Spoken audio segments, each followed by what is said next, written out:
Hey everyone, welcome back to the Guide Gals podcast, a wedding planning podcast brought to you by the experts at Here Comes the Guide. And this week it is just Caroline here. I'm the social media manager at Here Comes the Guide, and I'm obsessed with dogs as ring bearers and will inevitably cry over your wedding video. And if you have listened to the podcast before, you already know those facts about me. But in case you didn't know, I am usually joined by my co-host Chelsea, who is not here today, so you just get me. Today, we're going to talk all about colorful wedding ideas, how to pull off a colorful wedding, because that's been a huge kind of trend we've seen recently. And there's a constant ebb and flow in the wedding industry of, okay, it's more colorful at this point, or it's a little bit more minimal in color, or I think especially even recently, we have also seen it be a little bit more focused on like, oh, there's white and black and that's it. Like very either narrowed down colors or an explosion of colors. And personally, we have been loving this expansion of colors, and not just colors, but like prints and patterns. It is so fun to see the personality be expressed in so many areas of a wedding, but especially through color. And so just talking about a couple of ways that we can do that today to give you a jumping point if you were thinking of doing a little bit more colorful or adding some color to your wedding. And truly, like I said before, I can't emphasize this enough, that there is this ebb and flow. If you want to do something that's a little bit more neutral, or if you are going to go forward with a bold and bright color scheme, just know that there's no right way to do it. There's no wrong way to do it. The best thing to do is really what you want to do. So I absolutely want to emphasize that we love so many things from neutral weddings or things that are like bright and bold. We love it all. But to start off, let's actually talk about some patterns and prints.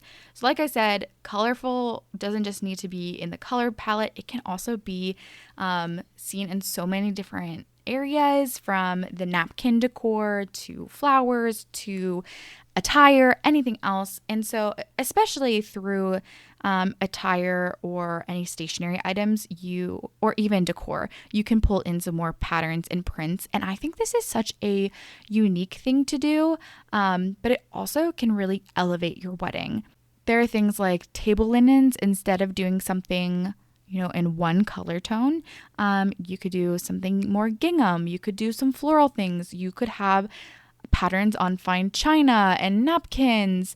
And I think even prints on your wedding attire, like I kind of already mentioned, can elevate things so much. If you listen to one of our past episodes about celebrity weddings, there is a dress that I specifically swoon over. It's Sophia Bush's wedding dress that is a floral print, and it just brings, this like really soft feminine energy to it that I really love. That doesn't just have to go with the print. There's also her dress, like the silhouette itself kind of lends to that, but the print just takes it a little bit further. We also see this a lot in these patterns and prints in just the wedding party in general, but I especially see a lot of variations of patterns and prints and colors in bridesmaid dresses, and I really love the way that this is being done. I think it adds so much vibrance to it, and it makes it feel a little bit more dynamic. When a wedding party to me is all in the same color, same silhouette, it can obviously look very sleek, but I think it loses a little bit of dimension in my mind. I love seeing personality come out through wedding attire, through those patterns. But I will say too, a caveat with this, you have to do it well. Patterns and prints are great, but I think it is a fashion principle of like, if you were just really going overboard with it, it can feel overwhelming really quickly. So you have to think about the size of the pattern, like if it's a large scale or a small scale. I also think there are different types of patterns. There are things that are a little bit more geometric, like we think about with gingham or plaid, anything that has like lines, find it more linear. But then there are things that are more organic, and I think of those things like florals or animal prints. So finding some ways that you can vary those types of patterns, prints, and especially varying the scale, I think you can find a really good mix that also complements each other without it being overwhelming or distracting. Another way that we can see color being brought in a couple when it's time for the reception, and I've seen this done in so many different ways, whether it's a macrame backdrop that has a lot of added color within it. Or even we see a lot of like greenery backdrops where some other fun things are pulled in. So the greenery adding lots of green, obviously, but incorporating maybe some florals into that. That can also be kind of described as a mural, as an art piece. And I think it's so fun to see those. And also, I've seen a couple of weddings where they buy a specific art piece to either, frame them for the ceremony or the reception, but then they also use that as an art piece to hang in their house. So it's an investment piece and they're using it for their wedding, and then we'll also use it as home decor. I think it's such a great way to incorporate color, again, that dimension and personality into your wedding. And going off of murals and art pieces, I kind of alluded to this already, but ceremony arches, anything that's framing you, not I guess even necessarily for the ceremony, but for the reception as well. What kind of color or shape or dynamic are you bringing there? Obviously, I think one we see a lot of are floral arches. Obviously, that's something that brings in a lot of color and dimension, and it's just so beautiful. But we've also seen this happen a lot of ways through hanging lanterns or other like hanging pieces that kind of like frame you, or we've seen that through maybe some of the art pieces that we've talked about before. And that can also lend itself to like decorating a pergola or just a plain archway itself with other things other than florals. There are so many ways to add color and maybe add like a little bit of a modern vibe to it through anything that's going to frame you like an arch. I also love whenever a ceremony arch or just any ceremony pieces that add color to the ceremony space. I love when you can also incorporate them to the reception, bring some more of that pop of color, continue to add that into different places of your whole wedding day. Now, of course, there are some things like pergolas, you can't move that, but if you are using standing pieces or something that is able to be moved, I do love when that can come into the reception as well, and you just get more use out of those items. Now, one we have seen a lot are custom neon signs, and you can get those in a variety of colors. It's really so fun to see the signage being used at the ceremony, reception, whatever it may be. And also, again, this is another piece that you can use at home.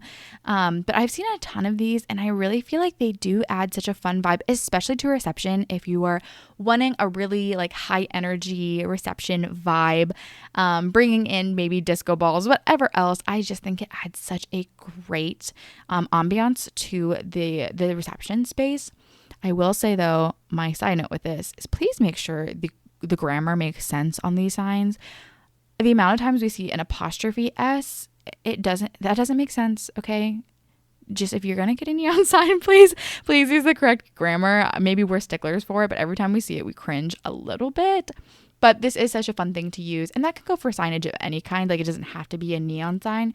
Again, you can customize an art piece or something that is your namesake and then reuse it in different places. But that's a great way to add some color. But I think specifically the neon signs just adds a little bit of extra fun and energy to it. Also, when you're thinking about adding color to your wedding, another place you can think about that is like a specific theme. So if you were thinking about a carnival inspired theme, or maybe something that's like a neon throwback to the 80s, or maybe something like rainbow themed for Pride, whatever it is, there are so many themes that lend itself to color that are so incredible. If you want more of like a tropical inspired color palette or jeweled tones, if you think of a theme, it is usually a lot easier to then kind of elicit a color palette that supports that. So once you find your theme, find the color palette, really lean into it, because I think with themes, and we've talked about how to pull off a themed wedding, go check out that episode. The more you lean into it, the more fun it is. And so we couldn't recommend enough doing a themed wedding. But especially if you're thinking about incorporating color and you're having trouble figuring out where to start with that, if you do feel highly pulled to a theme, it's easy to come up with colors and then lean into those colors.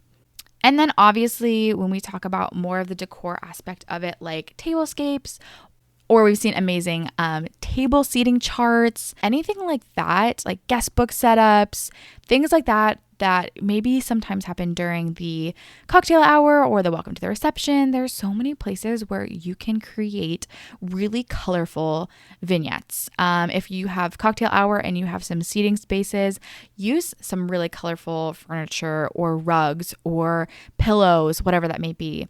If you do have a really creative idea for a seating table or like seating arrangement chart, make that colorful and fun and eye-catching.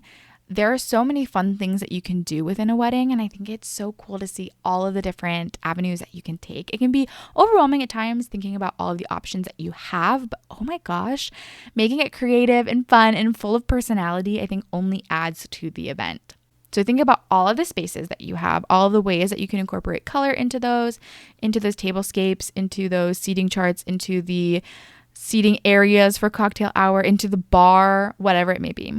And of course, one more kind of no-brainer one to add some more color are the florals. I have seen some really unique ways to do this where the bride's bouquet or bridegroom, whoever you are, that main bouquet being a variety of colors and a variety of flowers, and then each of the bridal party or the wedding party has a bouquet of just that single flower. So let's say one person just has a bouquet of ranunculus and they are these like peachy fun colors.